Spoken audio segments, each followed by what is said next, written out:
News, सच जरूरी है। नमस्कार, आप देख रहे हैं MNS न्यूज और मैं आपके साथ से चलाइए नजर डालते हैं आज की खास खबरों पर। नवी मुंबई तेज रफ्तार SUV ट्रक से टकराई, 2 युवकों की मौके पर मौत। महाराष्ट्र के रायगढ़ जिले में JNPA पनवेल रोड पर शनिवार सुबह एक तेज रफ्तार SUV कंटेनर ट्रक से टकरा गई। हादसे में 2 युवकों की मौत हो गई और 5 अन्य गंभीर रूप से घायल हो गए। पुलिस ने मृतकों की पहचान 22 वर्षीय हितेंद्र संजय पाटिल और 22 वर्षीय श्रीनाथ चंद्र लेखर के रूप में की है। दोनों नवी मुंबई के रहने वाले थे और पनवेल की ओर जा रहे थे। स्थानीय लोगों के अनुसार SUV तेज रफ्तार में थी और ड्राइवर ने वाहन पर नियंत्रण खो दिया, जिससे पीछे से कंटेनर ट्रक से टकरा गया। टक्कर इतनी भीषण थी कि SUV का आगे का हिस्सा पूरी तरह क्षतिग्रस्त हो गया। घायलों को नजदीकी अस्पताल में भर्ती कराया गया है, जिससे कुछ ही हालत गंभीर बताई जा रही है। पुलिस ने प्रारंभिक जांच में तेज रफ्तार और लापरवाही को हादसे का मुख्य कारण बताया है। CCTV फुटेज खंगाली जा रही है और हादसे की पूरी जांच की जा रही है। सड़क पर बनी जाम की स्थिति को पुलिस ने नियंत्रित किया। अगली खबर, महाराष्ट्र स्कूल बैग बना ढाल, 11 साल के बच्चे ने तेंदुओं को भगाया। महाराष्ट्र के पालघर जिले में 11 साल के मयंक कुवारा पर स्कूल से लौटते समय तेंदुए ने हमला कर दिया। बच्चे की बहादुरी और स्कूली बैग ने चलते तेंदुआ मौके से भाग गया। घटना माला पंदीपाड़ा इलाके में शुक्रवार शाम हुआ। मयंक ने अपने दोस्त के साथ पत्थर फेंककर और शोर मचाकर तेंदुए का मुकाबला किया।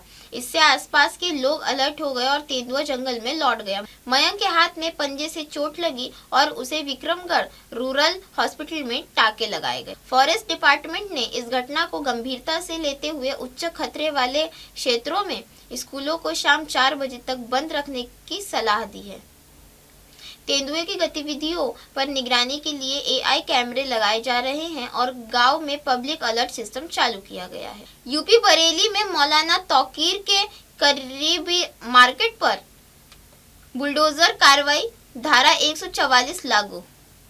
उत्तर प्रदेश के बरेली में 26 सितंबर को मौलाना तौकीर के आह्वान पर हुए बवाल में मामले में प्रशासन ने बड़ी कार्रवाई की है। बरेली विकास प्राधिकरण ने मोहम्मद आरिफ के मार्केट और पीटर इंग्लैंड शोरूम का अवैध बिल्डिंग पर बुलडोजर चलाया। शनिवार सुबह अधिकारी मार्केट में पहुंचे और दुकानदारों से कुछ घंटे का समय दिया गया ताकि वे अपना सामान बाहर निकाल सके। दुकानदारों का विरोध होने पर प्रशासन ने सुरक्षा व्यवस्था कड़ी की। मार्केट पुराने शहर में जगतपुर इलाके में स्थित है, जहां 2 दर्जन से अधिक 2 मंजिला दुकानें हैं। बुलडोजर कार्रवाई के दौरान पूरे इलाके में धारा 144 लागू कर दी गई। विकास प्राधिकरण का कहना है कि यह कार्रवाई मानक के विरुद्ध बनी बिल्डिंग और कानून व्यवस्था बनाए रखने के लिए की जा रही है। अगर दुकानदार तय समय पर सामान नहीं निकालते हैं तो मार्केट में गिरा दिया जाएगा।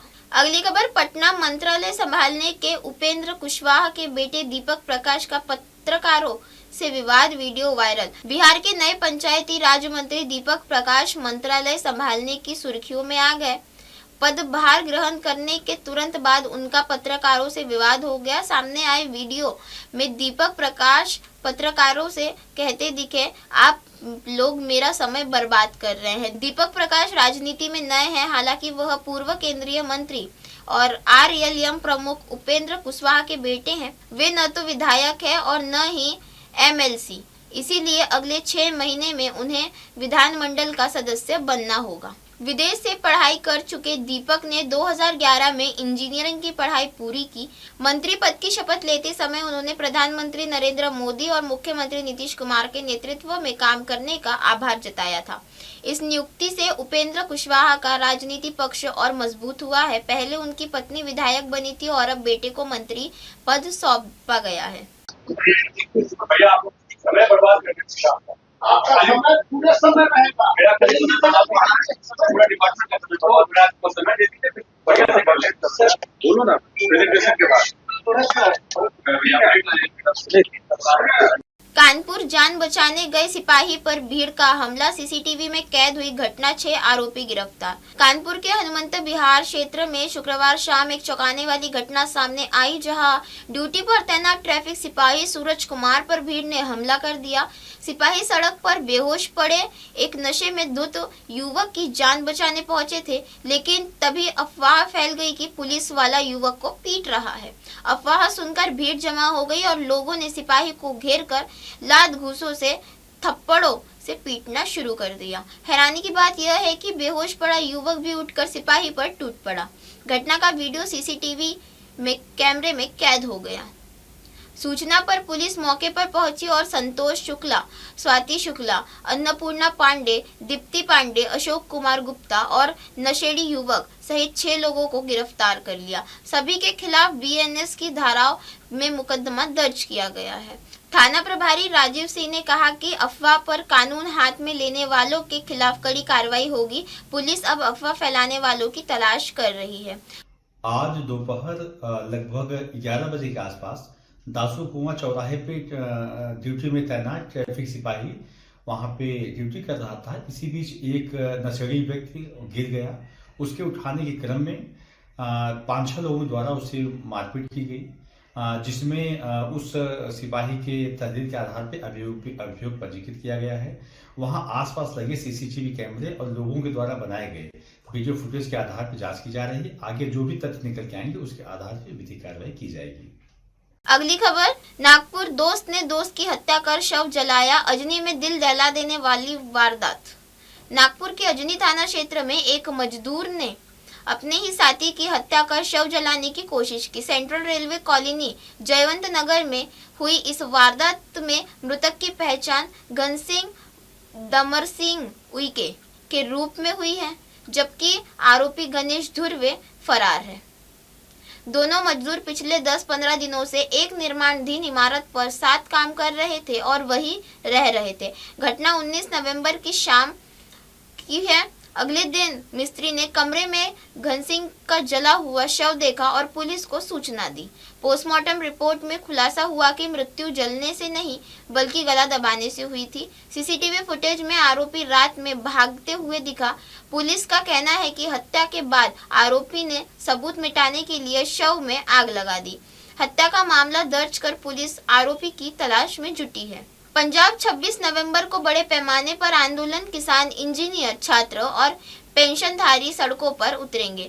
पंजाब ने 26 नवंबर का दिन सरकार के लिए चुनौतीपूर्ण होने वाला है, क्योंकि एक साथ कई समूह विरोधी प्रदर्शन करने जा रहे हैं। सबसे बड़ा आंदोलन किसानों का होगा, जो संयुक्त किसान मोर्चा में 5 साल पूरे होने पर चंडीगढ़ मोर्चा करेंगे। किसान का आरोप है कि केंद्र द्वारा किए गए लिखित वादे अब तक पूरे नहीं हुए हैं। इधर पंजाब इलेक्ट्रिसिटी इंजीनियरों का संगठन भी इसी दिन से अनिश्चितकालीन हड़ताल पर जाएगा। इंजीनियर सरकार द्वारा विभाग में अत्यधिक हस्तक्षेप, वरिष्ठ अधिकारियों पर मनमानी कार्रवाई और सरकारी संपत्ति के निजीकरण का विरोध कर रहे हैं।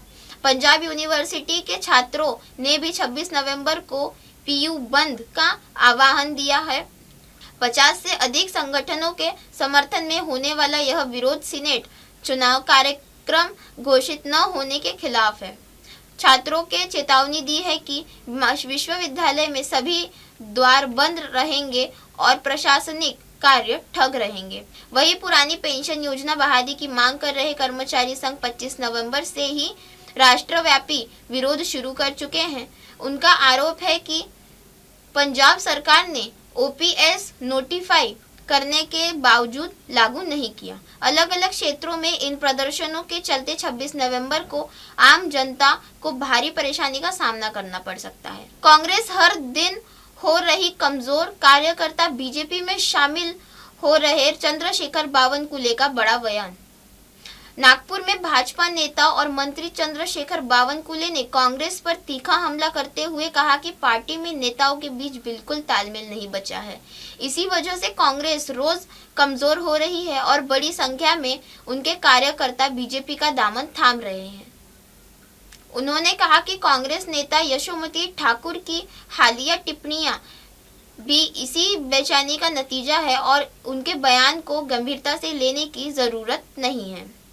बावनकुले ने कहा कि मुख्यमंत्री देवेंद्र फडणवीस ने भाई का बिना विरोध चुना जाना जनता के भरोसे को दर्शाता है। उन्होंने उम्मीद जताई कि अल्हड़ कलोटी अपने क्षेत्र में टूरिज्म प्रोजेक्ट और विकास कार्य का आगे बढ़ाएंगे। भाजपा नेता ने दावा किया कि राज्य में डबल इंजन सरकार का जनता का पूरा भरोसा है और लोग मानते हैं कि मोदी फडणवीस ही विकास कर सकते हैं। उन्होंने आगामी चुनावों में महायुति में 51% वोट मिलने का दावा किया। बावनकुले ने बताया कि सरकार कैंसर मरीजों के लिए काम करने वाले संगठनों की विशेष सहायता देने पर विचार कर रही है ताकि वे अधिक लोगों की मदद कर सके। उन्होंने कांग्रेस पर हमला जारी रखते हुए कहा कि एमएनएस पर कांग्रेस की बदलती भूमिका सिर्फ राजनीतिक मजबूरी है क्योंकि उद्धव और राज ठाकरे की नजदीकियों से कांग्रेस असमंजस में है। बावनकुले ने कहा कि बीजेपी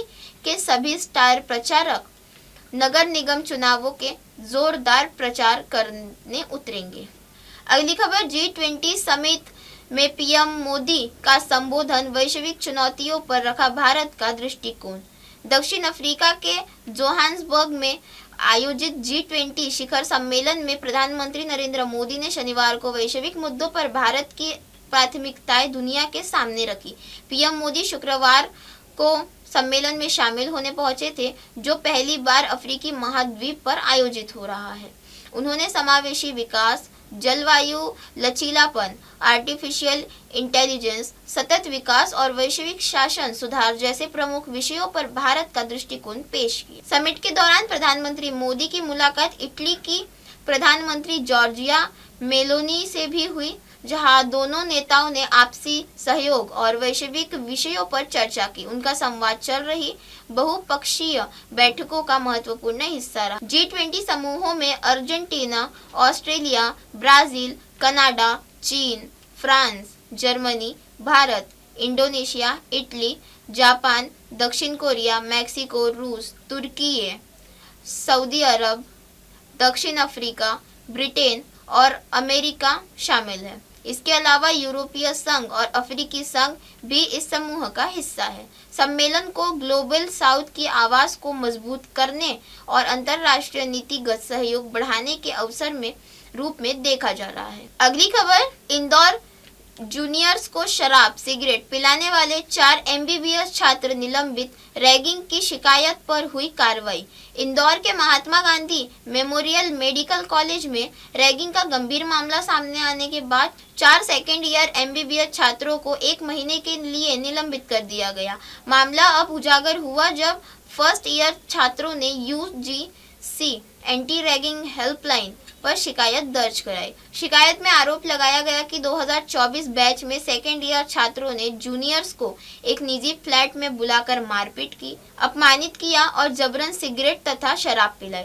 शिकायत मिलने के बाद एंटी रैगिंग समिति ने जांच की और आरोपियों को सही पाया। कॉलेज के डीन डॉक्टर अरविंद घोषघोरिया ने बताया कि जांच रिपोर्ट के आधार पर 4 छात्रों को निलंबित किया गया है। उन्होंने कहा कि कॉलेज रैगिंग के प्रति जीरो टॉलरेंस नीति पर काम करता है और किसी भी तरह का उत्पीड़न बर्दाश्त नहीं किया जाएगा। कॉलेज प्रशासन ने छात्रों और अभिभावकों से अपील की है कि किसी भी घटना की तुरंत सूचना दे।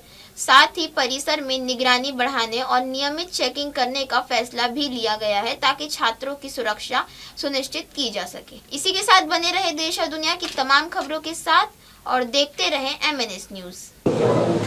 हाय, मैं हूँ तापसी पन्नू और आप देख रहे हैं MNS न्यूज। आप देख रहे हैं